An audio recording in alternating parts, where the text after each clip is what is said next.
Hello students, welcome to job guide.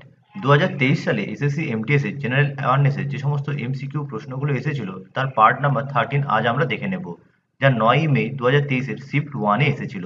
চলো শুরু করা যাক। প্রধানমন্ত্রী জনধন যোজনা পিএমজেডিওয়াই এর এখন 472 মিলিয়নের বেশি অ্যাকাউন্ট রয়েছে। কোন রাজ্য এই তালিকায় শীর্ষে আছে 12ই অক্টোবর 2022 অনুযায়ী? হরিয়ানা, পশ্চিমবঙ্গ, মহারাষ্ট্র না উত্তরপ্রদেশ? 2022-এর অনুসারে সব থেকে বেশি প্রধানমন্ত্রী জনধন যোজনা অ্যাকাউন্ট ছিল উত্তরপ্রদেশে, অপশন ডি। কিন্তু সেটা আগস্ট 10, 2023-এর অনুসারে প্রথম রাজ্য হয়েছে বিহার, দ্বিতীয় স্থানে হয়ে গেছে উত্তরপ্রদেশ এবং তৃতীয় স্থানে রয়েছে তামিলনাড়ু। পরের প্রশ্ন, 2011 সালের আদমশুমারি অনুসারে নিচের কোনটি শীর্ষ 10টি জনবহুল দেশে অন্তর্ভুক্ত নয়? পাকিস্তান, জাপান, নাইজেরিয়া না কানাডা? সব থেকে বেশি জনসংখ্যা রয়েছে চীনে, তারপর ভারত, মার্কিন যুক্তরাষ্ট্র, Indonesia, Pakistan, Nigeria, Brazil, Bangladesh, Russia এবং মেক্সিকো। এই চারটি অপশনের মধ্যে শীর্ষ 10টি জনবহুল দেশের মধ্যে আসে না কানাডা, অপশন ডি। পরের প্রশ্ন, তথ্য প্রযুক্তির অন্যতম প্রধান কেন্দ্র হলো সিলিকন ভ্যালি, যা কোথায় অবস্থিত? টোকিও, লন্ডন, নিউ ইয়র্ক না ক্যালিফোর্নিয়া? সিলিকন ভ্যালি এটি আমেরিকার ক্যালিফোর্নিয়াতে অবস্থিত, অপশন ডি। এবং ভারতের সিলিকন ভ্যালি বলা হয় বেঙ্গালুরুকে। পরের প্রশ্ন, লোকসভার প্রিসাইডিং অফিসারকে কি বলা হয়? চেয়ারম্যান, স্পিকার, ডেপুটি চেয়ারম্যান না ডেপুটি স্পিকার? লোকসভার প্রিসাইডিং অফিসারকে বলা হয় স্পিকার, অপশন বি। মনে রাখবে, যখন কোনো যৌথ অধিবেশন অনুষ্ঠিত হয়, অর্থাৎ লোকসভা এবং রাজ্যসভা একই সাথে অধিবেশন হয়, তখন সেখানেও প্রিসাইডিং অফিসার হিসেবে কাজ করেন লোকসভার স্পিকার। পরের প্রশ্ন, নিচের কোনটি বায়ুমণ্ডলীয় স্তরগুলির মধ্যে সবচেয়ে ঠান্ডা? মেসোস্ফিয়ার, স্ট্র্যাটোস্ফিয়ার, থার্মোস্ফিয়ার না ট্রপোস্ফিয়ার? বায়ুমণ্ডলীয় স্তরগুলির মধ্যে সবচেয়ে ঠান্ডা হলো মেসোস্ফিয়ার, অপশন এ। মেসোস্ফিয়ার এটি হলো বায়ুমণ্ডলের তৃতীয় স্তর, স্ট্র্যাটোস্ফিয়ার এবং থার্মোস্ফিয়ারের মাঝে অবস্থিত। উচ্চতা বৃদ্ধির সাথে সাথে মেসোস্ফিয়ারের তাপমাত্রা হ্রাস পায়। মেসোস্ফিয়ারের শীতলতম অংশ হলো মেসোপজ, যা মেসোস্ফিয়ার এবং থার্মোস্ফিয়ারের মধ্যে সীমানা। মেসোপজ 80 থেকে 90 কিলোমিটার উচ্চতায় অবস্থিত এবং এর তাপমাত্রা -143 ডিগ্রি সেন্টিগ্রেড। এটি এত ঠান্ডা হওয়ার কারণ হলো সৌর উত্তাপের অভাব এবং কার্বন ডাই অক্সাইড থেকে শক্তিশালী বিকিরণকারী শীতলতা। পরের প্রশ্ন, নিম্নলিখিত আইনগুলির মধ্যে কোনটি প্রাদেশিক স্তরে দ্বৈততন্ত্র ব্যবস্থা বাতিল করে এবং জনপ্রিয়ভাবে নির্বাচিত প্রাদেশিক আইনসভার উত্থানের অনুমতি দেয়? দ্বৈততন্ত্র অর্থাৎ ডায়ার্কি।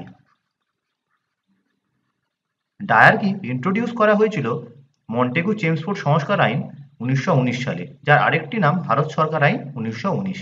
এবং এই ডায়ার্কি বা দ্বৈততন্ত্র ব্যবস্থাকে বাতিল করা হয়েছিল ভারত সরকার আইন 1935-এর মাধ্যমে, অপশন সি।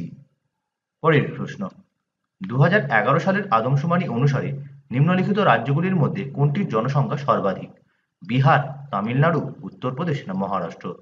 2011 সালের সেন্সাস অনুযায়ী সবথেকে ভারতের রাজ্যগুলির মধ্যে সবথেকে বেশি জনসংখ্যা রয়েছে উত্তরপ্রদেশে, অপশন সি। 2023 সালের হিসেবেও উত্তরপ্রদেশে সবথেকে বেশি জনসংখ্যা। শীর্ষ 10টি জনবহুল রাজ্য হল উত্তরপ্রদেশ, মহারাষ্ট্র, বিহার, পশ্চিমবঙ্গ, মধ্যপ্রদেশ, তামিলনাড়ু, রাজস্থান এবং কর্ণাটক। পরের প্রশ্ন, লোভলিনা বরগোহিন কোন খেলার সঙ্গে যুক্ত? দাবা, টেবিল টেনিস, বক্সিং না সাঁতার? লোভলিনা বরগোহিন তিনি বক্সিং এর সাথে যুক্ত, অপশন সি। লোভলিনা বরগোহিন তিনি আসামের বাসিন্দা। তিনি টোকিও অলিম্পিক 2020-তে ব্রোঞ্জ পদক পেয়েছিলেন এবং এশিয়ান চ্যাম্পিয়নশিপ, যা 2022 সালের চীনের হ্যাংজাউতে হওয়ার কথা ছিল কিন্তু কোভিডের কারণে এক বছর পিছিয়ে 2023 সালে অনুষ্ঠিত হয়, সেখানে তিনি সিলভার পদক পেয়েছিলেন। পরের প্রশ্ন, নিচের মধ্যে কি জাহাঙ্গীরের জীবনী লিখেছেন যা ইকবাল নামা ই জাহাঙ্গীর নামে পরিচিত? মুতাহিদ খান, ইনায়েত খান, আব্দুল রহিম খান না আবুল ফজল? জাহাঙ্গীরের জীবনী ইকবাল নামা ই জাহাঙ্গীর এটি লিখেছেন মুতাহিদ খান, অপশন এ। পরের প্রশ্ন, নিচের কোন নৃত্যটি মহারাষ্ট্রের একটি জনপ্রিয় লোকনৃত্য? লাবণী, বিহু, ঝুমার, গিদ্দা? মহারাষ্ট্রের জনপ্রিয় লোকনৃত্য হল লাবণী, অপশন এ। বিহু নৃত্য এটি দেখতে পাওয়া যায় আসামে। ঝুমার এই নৃত্যটা সাধারণত পশ্চিমবঙ্গ, ঝাড়খণ্ড, ছত্তিশগড় এই সব অঞ্চলে দেখতে পাওয়া যায়। এর সাথে ঘুমারকে গুলিয়ে ফেলবে না। ঘুমার নৃত্য দেখতে পাওয়া যায় রাজস্থানে।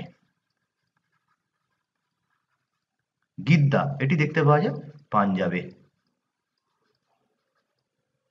পরের প্রশ্ন, 1867 সালে দাদোবা পান্ডুরং এবং তার ভাই আত্মারাম পান্ডুরং কি প্রতিষ্ঠা করেছিলেন? তত্ত্ববোধিনী সভা, ব্রাহ্ম সমাজ, আর্য সমাজ না প্রার্থনা সমাজ? 1867 সালে দাদোবা পান্ডুরং এবং আত্মারাম পান্ডুরং বোম্বেতে প্রার্থনা সমাজ প্রতিষ্ঠা করেছিলেন। Option D. তত্ত্ববোধিনী সভা প্রতিষ্ঠা করেছিলেন দেবেন্দ্রনাথ ঠাকুর 1839 সালে কলকাতায়। ব্রাহ্ম সমাজ প্রতিষ্ঠা করেছিলেন রাজা রামমোহন রায় 1828 সালে কলকাতায়। আর্য সমাজ প্রতিষ্ঠা করেছিলেন স্বামী দয়ানন্দ সরস্বতী 1875 সালে বোম্বেতে। প্রার্থনা সমাজ প্রতিষ্ঠা করেছিলেন আত্মারাম পান্ডুরং এবং দাদোবা পান্ডুরং 1867 সালে বোম্বেতে। পরের প্রশ্ন, কোষ প্রাচীরের প্রধান কাজ কি? এটি উপাদানের স্টোরেজ হিসেবে কাজ করে, কোষের আকৃতি ও দৃঢ়তা প্রদান করে, কোষ বিভাজনের জন্য দায়ী এবং কার্বোহাইড্রেট সংশ্লেষণে সাহায্য করে। কোষ প্রাচীর এর প্রধান কাজ হলো কোষের আকৃতি এবং দৃঢ়তা প্রদান করা। Option B. পরের প্রশ্ন, ভারতীয় সংবিধানের কোন অনুচ্ছেদে ইউনিফর্ম সিভিল কোড রয়েছে? ইউনিফর্ম সিভিল কোড অর্থাৎ অভিন্ন দেওয়ানি বিধি, এটি রয়েছে আর্টিকেল 44 এ। Option C. আর্টিকেল 44 ডিপিএসপি অর্থাৎ directive principles of state policy, রাষ্ট্র পরিচালনার নির্দেশমূলক নীতি, যা রয়েছে পার্ট 4 এ এবং আর্টিকেল হলো 36 to 51। পরের প্রশ্ন, in the afternoon of time কার একটি আত্মজীবনীমূলক বই? সত্যজিৎ রায়, শ্যাম পিত্রদা, হরিবংশ রায় বচ্চন না PT Usha? In the afternoon of time এটি হরিবংশ রায় বচ্চনের আত্মজীবনীমূলক বই। Option C. পরের প্রশ্ন, নিজের কোন যন্ত্রটি বায়ু বা গ্যাসের আর্দ্রতা পরিমাপের জন্য ব্যবহৃত হয়? বোলোমিটার, হাইগ্রোমিটার, হাইড্রোমিটার না অল্টিমিটার? বায়ু বা গ্যাসের আর্দ্রতা পরিমাপের জন্য ব্যবহৃত হয় হাইগ্রোমিটার। Option B. পরের প্রশ্ন, পারিবারিক আদালত সংশোধনী bill the family courts amendment bill নিম্নলিখিত রাজ্যগুলির মধ্যে কোন রাজ্যে পারিবারিক আদালত আইনের আবেদন প্রসারিত করতে চায়?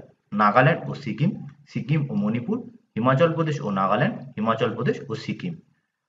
ফ্যামিলি কোর্টস অ্যামেন্ডমেন্ট বিল এটি অতীতে হিমাচল প্রদেশ এবং নাগাল্যান্ডে বিস্তৃত ছিল না। কেন্দ্র সরকার এই সংশোধনী বিলের মাধ্যমে হিমাচল প্রদেশ ও নাগাল্যান্ডের পারিবারিক আদালত আইনের আবেদন প্রসারিত করতে চেয়েছে। Option C. পরের প্রশ্ন, শাশ্বতী সেন 2004-05 সালে সঙ্গীত নাটক একাডেমি পুরস্কারের গর্বিত প্রাপক। তিনি কোন নৃত্যের জন্য স্বীকৃত? কত্থক, কুচিপুড়ি, মণিপুরি না মোহিনীঅট্টম? শাশ্বতী সেন ইনি কত্থক নৃত্যের সঙ্গে যুক্ত ছিলেন। Option A. তিনি পণ্ডিত বিরজু মহারাজের ছাত্রী। পরের প্রশ্ন, জিম করবেট জাতীয় উদ্যান ভারতের কোন রাজ্যে অবস্থিত? পাঞ্জাব, হিমাচল প্রদেশ, উত্তরাখণ্ড না উত্তরপ্রদেশ? জিম করবেট জাতীয় উদ্যান এটি উত্তরাখণ্ডে অবস্থিত। Option C. জিম করবেট জাতীয় উদ্যান হল ভারতের উত্তরাখণ্ড রাজ্যের নৈনিতাল জেলায় অবস্থিত একটি জাতীয় উদ্যান। ভারতের প্রথম জাতীয় উদ্যান, এটি ব্রিটিশ সরকারের সময় 1936 সালে প্রতিষ্ঠিত হয়েছিল। অতীতে প্রথমে এর নাম ছিল হেইলি ন্যাশনাল পার্ক। পরবর্তীকালে 1955-56 সালে জিম করবেটের স্মরণে পার্কটির নামকরণ করা হয় করবেট ন্যাশনাল পার্ক।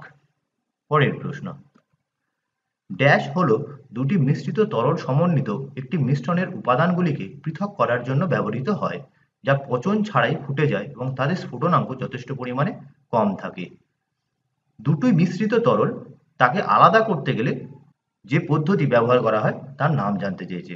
একে বলা হবে পাতন বা ডিস্টিলেশন। Option B. পরের প্রশ্ন, প্রয়াত জগজিৎ সিং একজন জনপ্রিয় সুরকার এবং একজন গায়ক ছিলেন। অপেরার, গজলের, রকের না পপের? পণ্ডিত জগজিৎ সিং তিনি গজল সঙ্গে যুক্ত ছিলেন। Option B. তিনি 2011 সালে মারা যান। তিনি জন্মগত থেকে রাজস্থানের বাসিন্দা ছিলেন। পরের প্রশ্ন, মাগসাজি নিম্নলিখিত কোন রাজ্যে মকর সংক্রান্তি হিসেবে পালিত হয়? মধ্যপ্রদেশ, গুজরাট, হিমাচল প্রদেশ না গোয়া? মাগসাজি এটি হিমাচল প্রদেশের মকর সংক্রান্তি। Option C.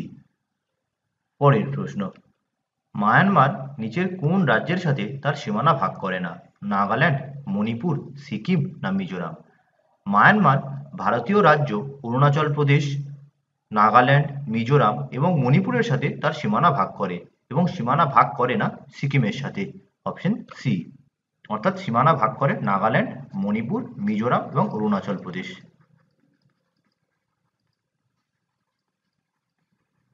এবং মায়ানমার 5টি দেশের সাথে তার সীমানা ভাগ করে, সেগুলি হলো থাইল্যান্ড, লাওস, চীন, ভারত এবং বাংলাদেশ।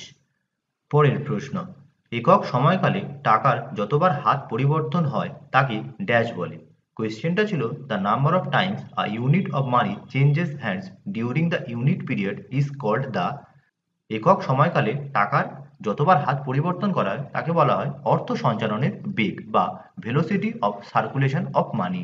Option A. পরের প্রশ্ন, নিচের মধ্যে কি melt water champions chess tour 2022 জিতেছে? Melt water champion chess tour এটি হলো অনলাইন একটি চেস ট্যুর। এটি 2022 সালে জিতেছেন Magnus Carlsen. Option A. Magnus Carlsen নরওয়ের নাগরিক। পরের প্রশ্ন, নিম্নলিখিত মুঘল সম্রাটদের মধ্যে কে আগ্রায় শীষমহল নির্মাণ করেছিলেন? শাহজাহান, হুমায়ুন, বাবর না আকবর? আগ্রায় শীষমহল নির্মাণ করেছিলেন শাহজাহান। Option A. তিনি 1931-32 সালে আগ্রায় শীষমহল বানিয়েছিলেন তার পত্নী মুমতাজের জন্য। তাহলে আজ এই পর্যন্তই, দেখা হবে পরের ভিডিওতে। ভিডিওটি কেমন লাগলো অবশ্যই জানিও। ভালো লাগলে অবশ্যই লাইক করো, শেয়ার করো এবং পরবর্তী আপডেটের জন্য চ্যানেলটিকে সাবস্ক্রাইব করতে ভুলো না।